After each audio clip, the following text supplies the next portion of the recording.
Good afternoon, everyone. This is Abvan from GDI Consulting, and welcome to today's webinar on the NAVAIR PMA 281 Software Hardware IDIQ MEC webinar on this 16th of October. If this is the first time you're connecting to one of our webinars, I'll go very quickly over the administrative notes. This webinar is being recorded. We'll be sending you the link to the recording within 24 hours. So in case you have to drop out or have any problems continuing on, we will be sending the replay to you later on. We will hold a Q&A session at the end. So if you have any questions, you can provide those during the webinar on the chat system, which is to the right. You just type it and send it over. And at the end, I'll go over the questions and answer them in the best way I can. The presentation is also uploaded, so you can download the presentation. If you click on the File tab on the right-hand side, there are a red button with 3 dots on it. If you click on that, it opens the right-hand pane. If you click again on it, it closes that pane, so your screen will be enlarged. There's also a button at the top, similar to that red button, for reconnecting, just in case you drop out for any reason. Okay, very quickly to go over what GDI Consulting is for those who are new, and I'm sorry if I have to repeat this for those who have been participating in our webinars. We've had tremendous growth during the past few years. We have an 81% win rate. We are very selective in the projects that we take on. We want to make sure that our win rate stays high, your win rate is high, you don't waste your money on bids that you're not going to win. We have over 50 proposal managers and writers, capture managers, and most of them have over 20 years of experience in government space. And that shows itself in over 210 wins in 2018. We're compiling the 2019 numbers and we'll be updating this soon. But in 2018, we got $6.2 billion of contracts for our clients. I will go over these very quickly. I won't stop here. This is a list of some of the successes we've had in almost all different agencies and spheres, from IT and engineering all the way to management, professional services, construction, and all others. Once you download, you can take a look at this in more detail. Okay, let's look at what we are going to cover in this webinar. We're going to see what the focus of the government is, what are the highlights of this PMA project, its scope. Since this is a self-scoring system, I'm going to go very quickly over what the self-scoring system is, how it works. Then we'll go into the proposal structure, what are the minimum requirements, how they're going to score it based on this self-scoring. Then what can go wrong in such proposals, because they're completely different from the way that you usually write a proposal, these self-scoring ones. We'll go into the win strategy, and then we'll stop and answer any questions that you might have. Okay, the focus of the NAVAIR PMA 281 software hardware bid, which is an IDIQ multiple award task order contract, is to support the capabilities necessary to meet the agency's both domestic and FMS, foreign military sales requirements. And these include development, integration, test, evaluation, deployment, delivery, modification, and operation sustainment of hardware and software products. So this is essentially the overall focus and scope of this project. To go over some of the highlights, I've put in the solicitation number, the title. Obviously, this is by NAVAIR. Some of the important dates. There was a source sought notice on 26th of November 2018. Then the draft RFP was released on October 7th this month. Questions and comments on the draft RFP are due by 22nd of this month. The full RFP is scheduled to be released in November, and the contract award is expected anywhere in Q2 or Q3 of 2020. Note that this is there's a contract right now going on, and it is going to end, at least officially, by 4th of March 2020, unless they have a bridge or continue it on. So they're a little bit pushed to actually get this going and get it awarded. Set aside, this is partial. There are going to be 6 small and 6 large awards, large business awards.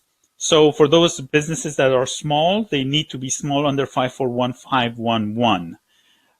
They need to be small under that. Now, the award ceiling for the entire 12 contracts that they're going to give is a little bit less than $500 million, $500 million.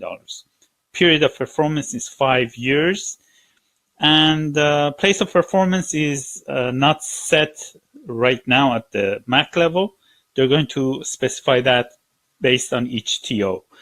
It could be a government side or it could be a contractor side. As far as security clearance, you will be needing TS-SCI for some of the TOs, but that's going to be required at the TO level. So that's something to be considered, but that's not required for every TO, for those companies who don't have security clearance.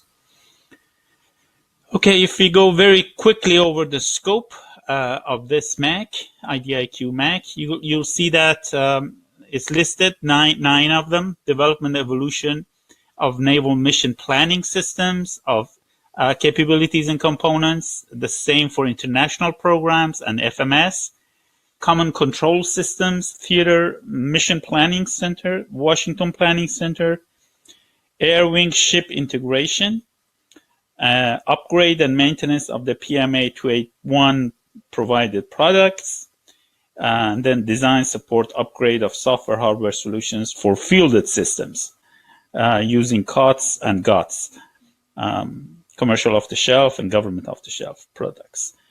And finally, studies, analysis, and prototyping efforts. So these are essentially all the scope efforts that are needed to be done.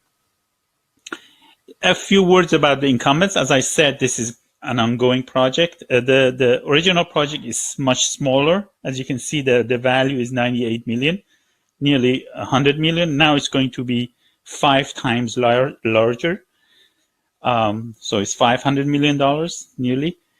There are 9 incumbents, and I've listed them. As you can see, only 2 of them have been getting the contracts during the past 5 years.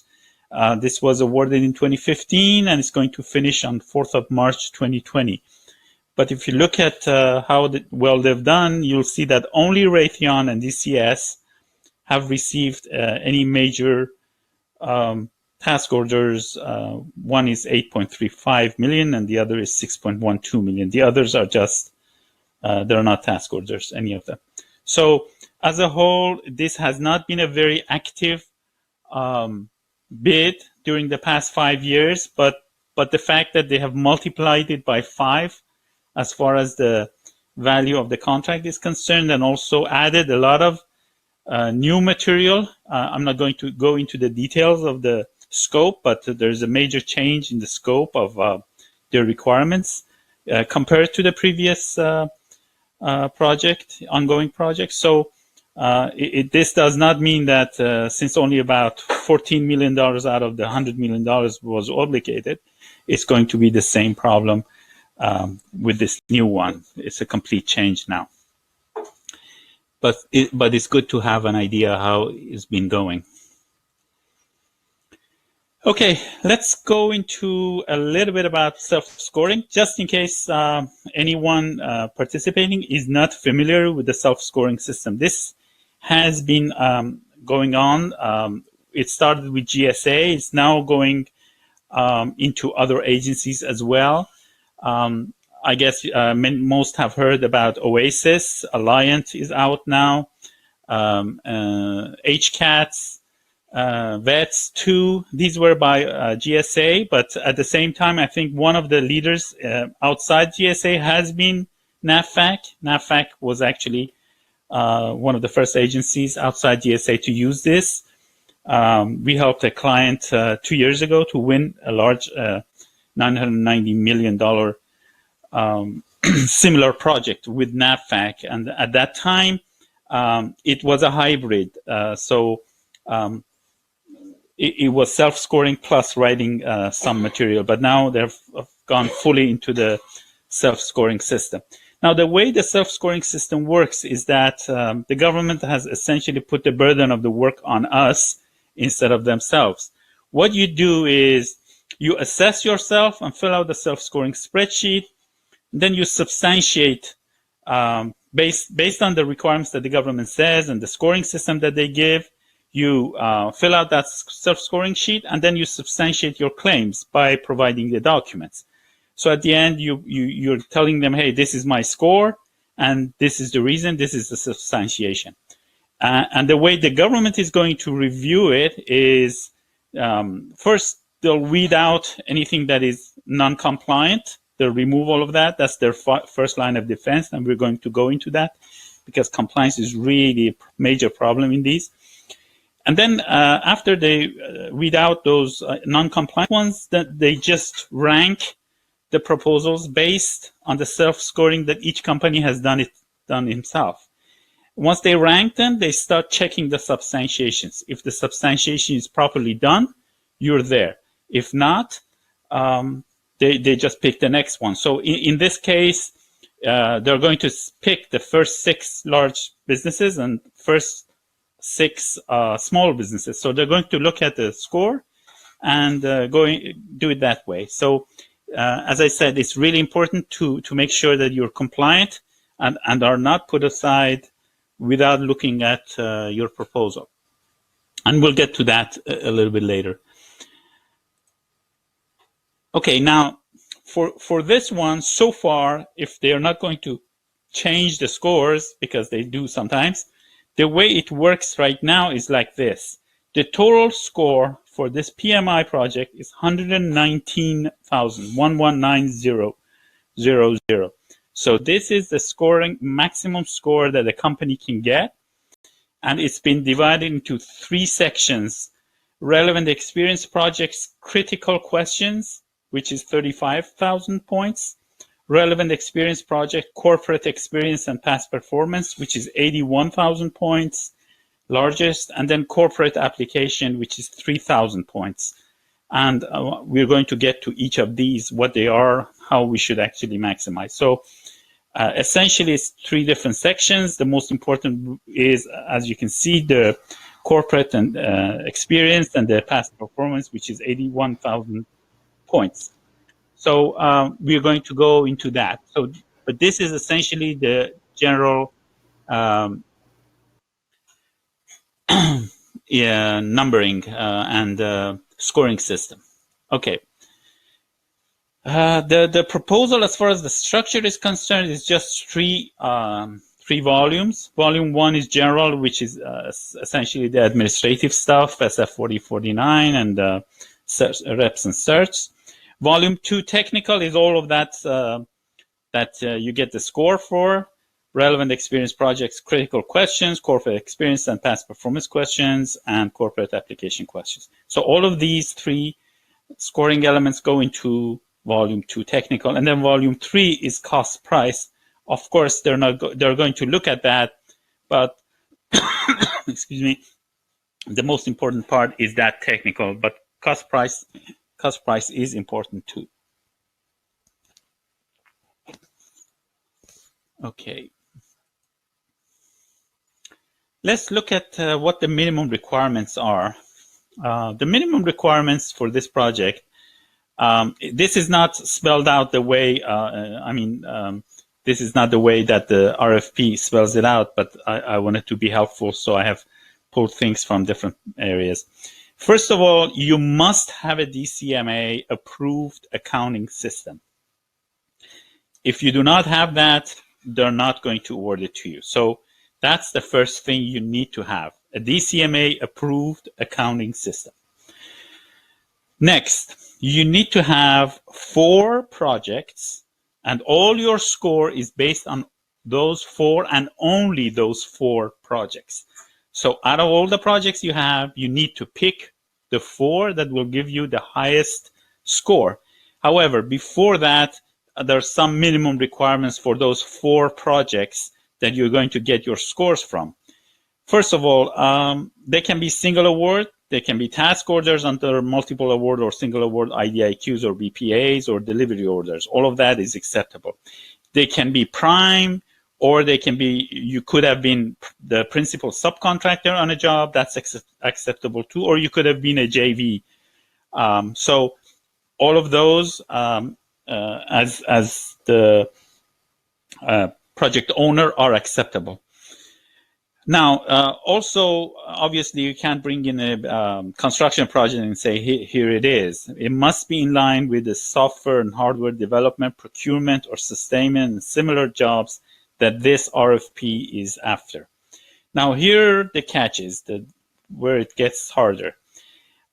They must have been completed within the last 7 years or ongoing, but they must have at least 3 years of performance. Now that's the catch, at least 3 years of performance. So you can't use projects that you got last year or the year before because they do not have 3 years of performance.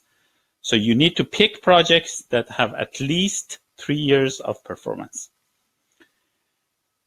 Okay, now the annual value of each contract must be, excuse me, that is not correct. That's not the annual value. The value of each contract must be $2.5 million or greater.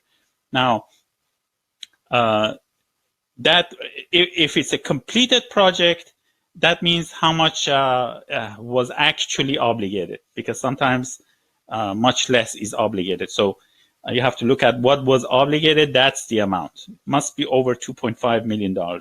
If it's ongoing, then the total estimated value, including all the option years, is acceptable.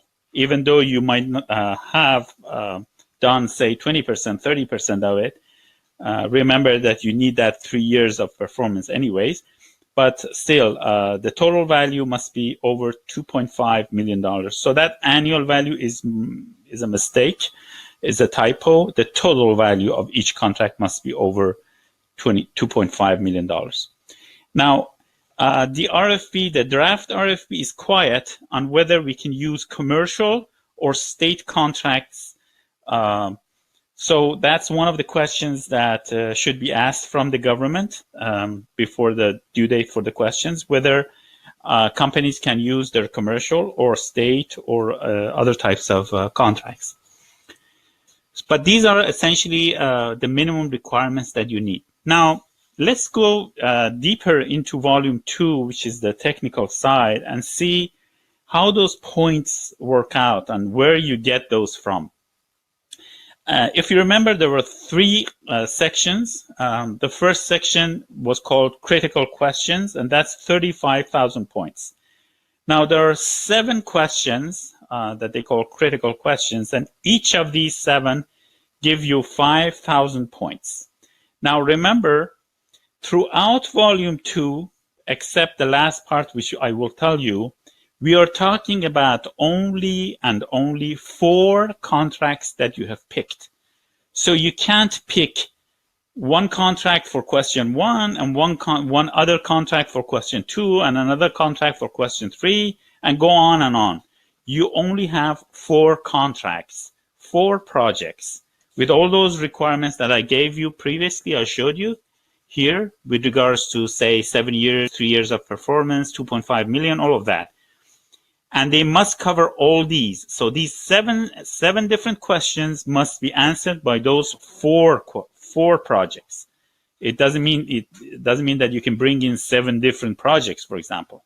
Only 4 projects, and you have to cover all these questions. So if you can show, if you can prove it from the statement of work and other documents that you have actually done, for example, supported multiple software development programs simultaneously, 2.5 million value or more, Using those 4 projects, you're good to go.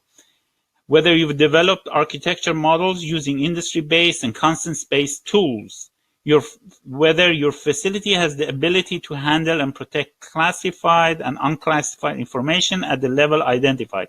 Now, this is general, but as far as they're concerned, you must show that at least one of those 4 projects was somehow done at your facility. Have a software development environment where third parties have conducted early integration and performance assessment. Again, you have to tie it to, at least the way the RFP is written so far, you have to tie it into one of those 4 projects. Develop software using an agile development technique. Develop software for integration into an open service-based architecture. And implemented a model-based system engineering methodology supporting a collaborative environment for real-time database access and technical assessments. So all of these must be shown through those 4 projects that you have. There are 7 of them, each of them 5,000 points, so you get 35,000 points here. And the way you prove it is you provide the statement of work or other documents, contractual documents, and you highlight them and you provide sticky notes or some sort of a tab showing and explaining why you're actually using this as justification. And there are very specific ways that you need to name the documents that you provide for each section. There's a fairly elaborate section in the RFP explaining how the naming conventions for all the documents that you submit is set. So you have to comply with that. Okay, let's go to the main part or the second section in volume 2, which is called corporate experience and past performance. That's 81,000 points. Overall, there are 40 sections under this, 40, and generally each of those 40 have 2,000 points. Now, there are some exceptions. That's why it makes it 81,000 points. But essentially, most of these that you see have 2,000 points, and you have to show it. Now, the way you do it is that you have 4 projects. Each project, not thinking of the exceptions, assume that number 1, have you developed data products supporting airworthiness certifications? You can, it has 2,000 points, giving you 500 points for each project. So the 4 projects that you've selected, each of them can get 500 points. So if all 4 projects, you can provide the airworthiness certification for them and show it, then you get 2,000 points. If only 2 of them, you get 1,000. So each contract, you get 500 points. And this is the main logic throughout these questions and throughout these. You have 4 projects to show. So each project will get you 500 points under each of these. Have you supported CANES or shipboard integration? Have you established, conducted software baseline configuration management? So it doesn't mean that if you have 1 project, you get 2,000 points. You get only 500 points for each of these. And the same logic is throughout here, except for a few that number 7 is like that. Have you previously developed software for any of these organizations? So if you say PMA 281 programs, if you have provided software for that, you get 1,000 points for the first project. Remember you had 4 projects. The next one is 750 points, 500 points, 500 points, like that. So the highest score you can get for 1 project is if you have written a software, prepared the software for PMA 281. You get 1,000 points for that. And since there are 4 projects that you can show, you get 4,000 points under number 7. The others are all 2,000. This one is 4,000.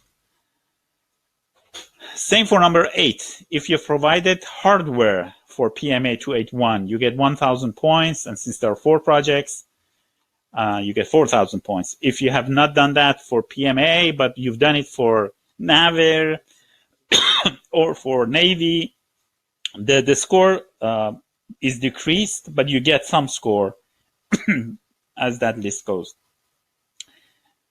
Also, if you have facility clearance level, you get 500 points. Now, Other than these, the rest of these questions and issues that you need to cover, all of them are the standard 2,000 points, 500 points per contract. So have you conducted software support activities or organically developed software? If you can prove it in each of those four contracts, you get 2,000 points. If only two of them, you get 1,000.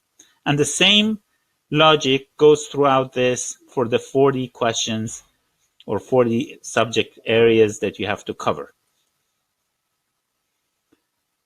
And this is the last one. So this is how you get 81,000 points out of those four projects. Now, as you can see, selection of the four projects is really critical because 40 issues here and then 7 there. So you have to cover 47 subject matters for each of those four. So you have to find out how you can maximize your score and use, the question is this: you have 10 contracts, which ones should you use to have the maximum score?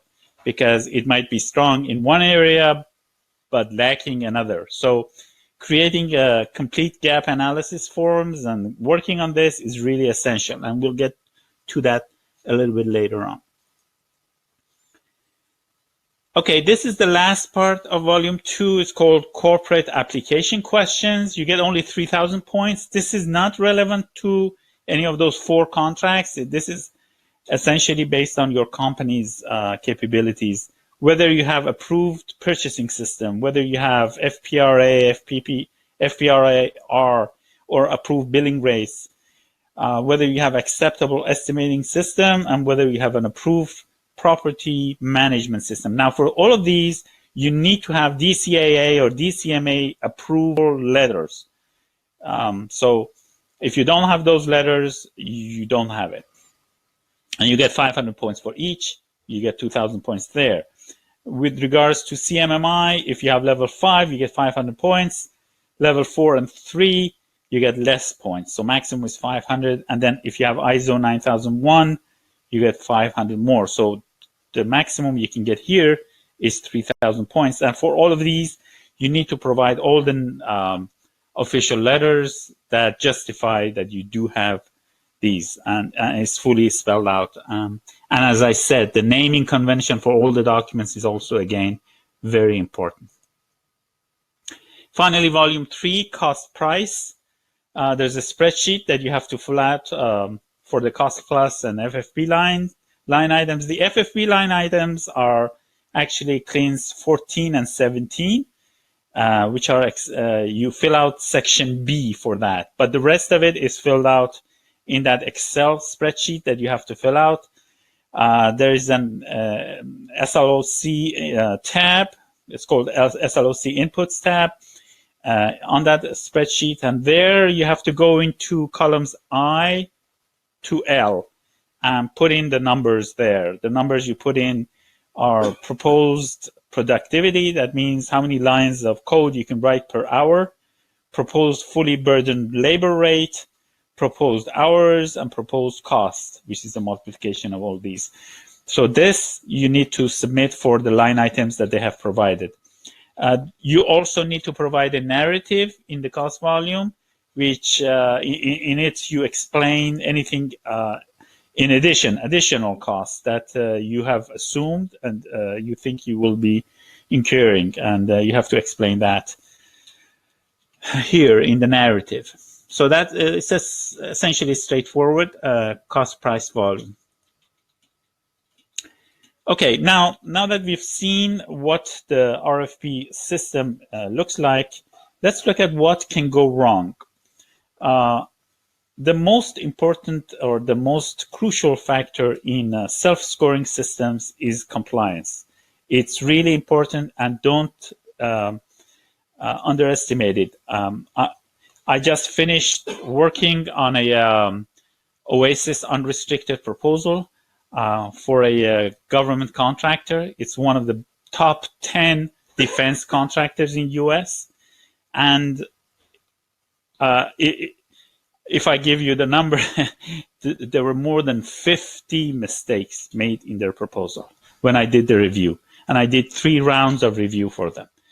Over 50 mistakes that some of them could have eliminated them completely. So it's not that it's only small businesses problems. Most companies have difficulties because it's a new system, and all companies have really good proposal managers and proposal team, but this is a new system, self-scoring, and many people are not familiar with it. So you really need to make sure that compliance is really taken care of, because that's essentially the first line of defense for the government. They're going to get a lot of proposals, and the first line of defense to put aside and don't put any more energy on it, resources, is to see if it's non-compliant in format or in content, either way, and they'll just put it aside. So that's the first thing that can go wrong. Misunderstanding the requirements, which is then creates those non-compliant proposals. The requirements of the government, for example, for contracts, what are they? And then not using or not picking the proper contract and then losing the score for it. The other side of the spectrum, not maximizing your score, picking contracts thinking that they will give you more score, whereas other contracts that you have might give you more scores. And do remember, and I did not cover this, I should have mentioned it, that in this, unlike, for example, Oasis or the other GSA self-scoring ones, you cannot, so far at least, you cannot use subcontractors. So they're very clear on that. The projects that you bring to the table must be yours and not your subcontractors.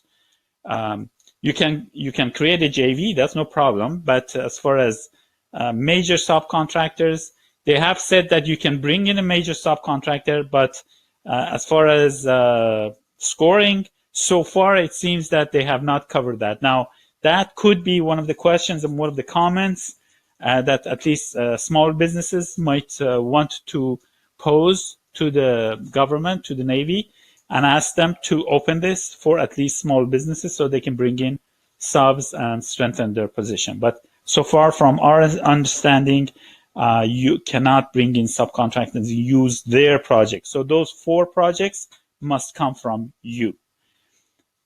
Now, not substantiating your score properly. You might have the good score and you might really deserve it. But if you don't substantiate it properly, if you don't prove yourself well that you really deserve that score, they're not going to give it to you and you're going to lose. So that is one of the things that can go wrong, and I've seen it many, many times.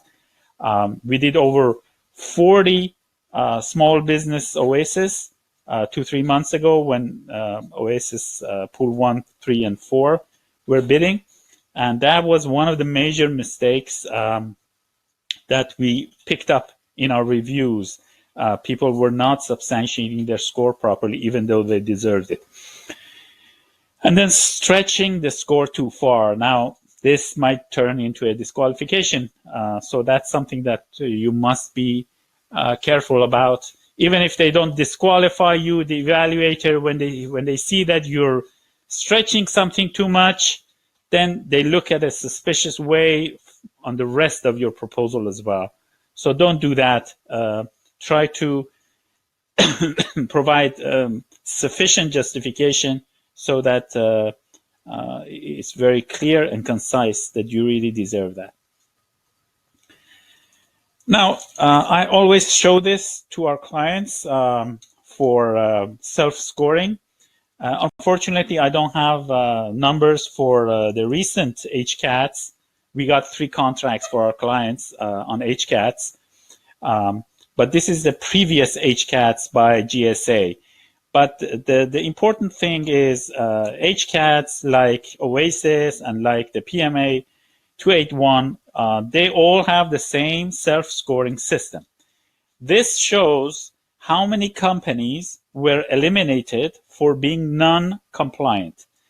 On the SB side, a little bit less than 75% of the companies were actually eliminated on the original HCATs for being non-compliant.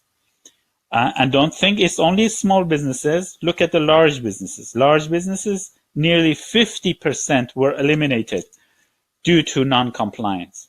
So those numbers talk and tell you that where you should focus your energy when you're preparing your proposal. Okay, here's a very short win strategy that we are recommending. Creating a gap analysis of your projects. Create a special scoring matrix to gauge the score of each project. You really need to know, because there are, as I said, 47 different areas that you have to provide scoring for each project, and you have to make sure that at the end, when you put them together, you're picking the best 4, and that way you're maximizing your score. We have created a self-scoring matrix, I'll show you in a minute, that we use, and we plug in each contract into it, and it tells us which contract out of how many contracts you're reviewing will give us the highest score, and that way we can actually maximize our client's score. Now, once that's done, as I've mentioned previously, check compliance, think compliance, and eat compliance. It's really important, so that you should put your strategy on that, put resources on that. Outsource your proposal preparation if you've not done this before. If you've done self-scoring, you can do it, of course, in-house. But if you have not done self-scoring before, it is prudent to use outside help. Notwithstanding whether you're doing it in-house or outsourcing it, we are suggesting that you do actually outsource it for review.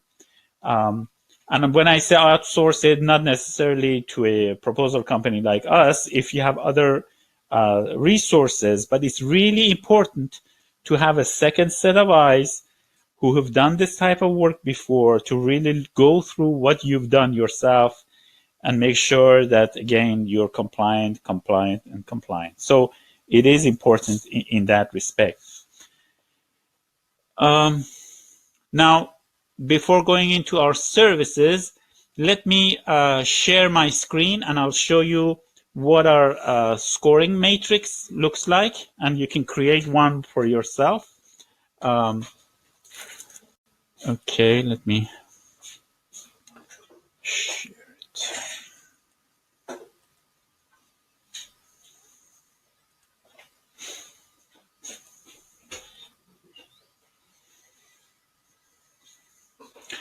Okay, so this is the matrix that we use for our clients. These are the 47 questions to the left. Each row represents one of these questions and the score that it gives. Now, these are the projects that our clients give. For example, this one has 5 projects, and when we put a 1 in on top of underneath each of these, for example, assume that number 2 says, have you developed architecture models using industry-based and consensus-based tools? Under project 1, it says 1, yes. As soon as I remove that 1, the score changes here for this first section, and the total score goes down 5,000 points. So this was 58,000 points. It's now 53,000 points. So all the cells are calculated automatically. Now, what happens is that when we plug in each of these columns are one of the projects. When we plug them in, we go through these 47 questions and find out, we look at the documents, make sure that the justification is in place. And once that is done, we come back to this table and to this score matrix and put a 1 here. So at the end, I know, for example, that project number 1 gives me 58,000 points, project number 2, 32,500, and so on. So from these numbers, I know that which 4 to pick. Now, assume that you have 10 or 15 or 20 of these contracts. It makes it much more difficult to actually pick the best 4. But using this matrix, it does tell you at the end, when you add up all the 47 questions or areas, which project will give you the highest score. So this is how this helps us pick the best project for our clients. And of course, the 3,000 points is for the general third section of technical, which is not dependent on the contracts. So this is the system that we're using for our clients. Okay, so let me go back to the presentation.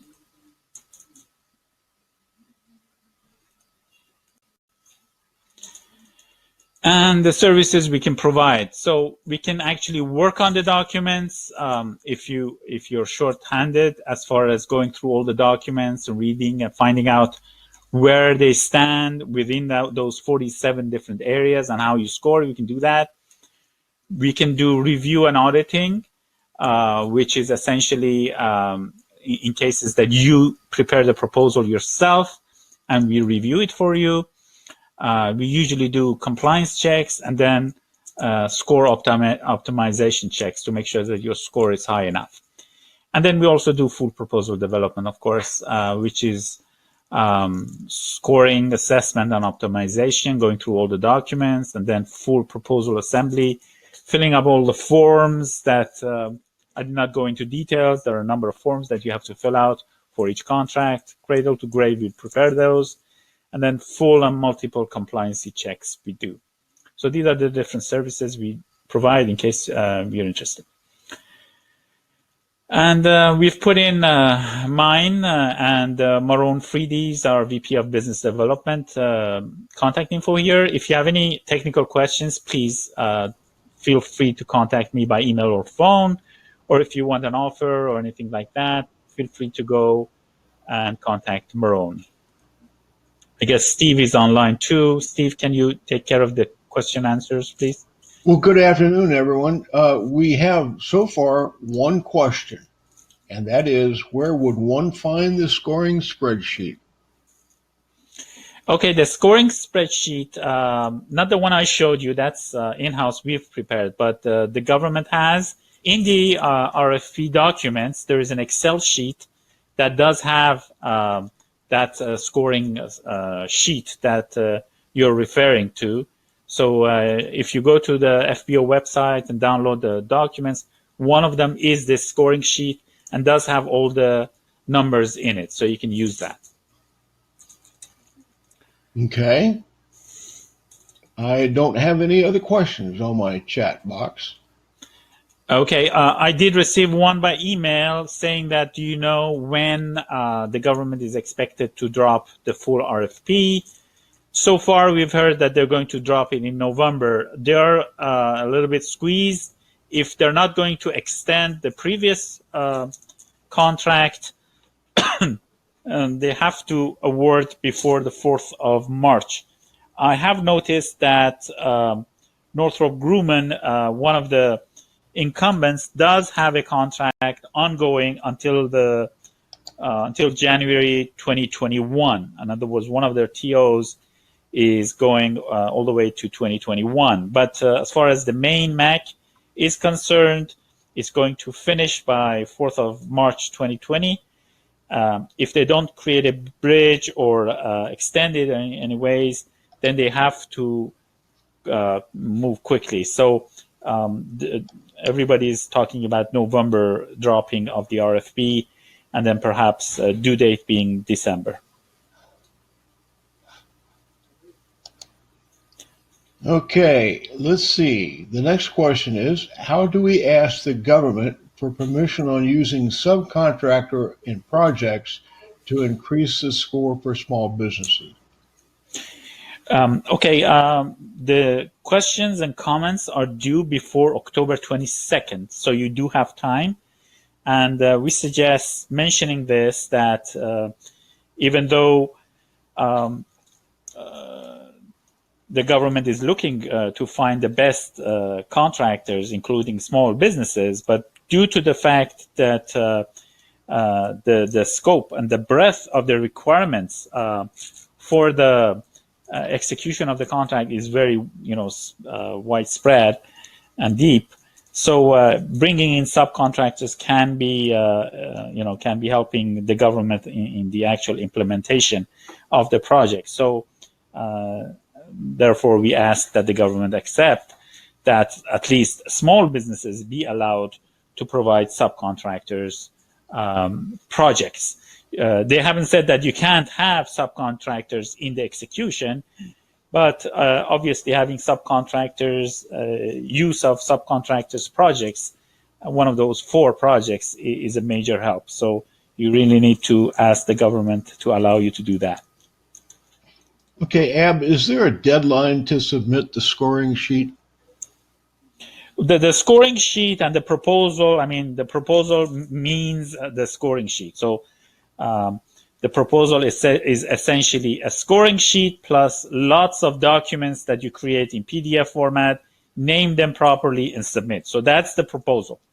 And since the full RFP has not dropped, we have to wait. They might change a few things, and once it drops, usually they give either 30 or 45 days for the proposal to be submitted. And when they say submit the proposal, it means that scoring sheet plus all the justification documents. Okay, that's the last question that I have. Okay, then, based on that, I'd like to thank everyone for attending our webinar. And we're holding 2 more webinars tomorrow also. We will be holding webinars on upcoming bids, perhaps 3 to 5 webinars per week in the upcoming weeks. So if anybody is interested to participate, please let us know. And if you, the system has this automatic system that you can actually register yourself and you'll receive notifications of all the upcoming webinars as well. I thank you everyone for attending. And as I said, the recording will be sent to you within 24 hours. And if you have any questions, please feel free to contact us and we'll answer you. Thank you so much. Thank you.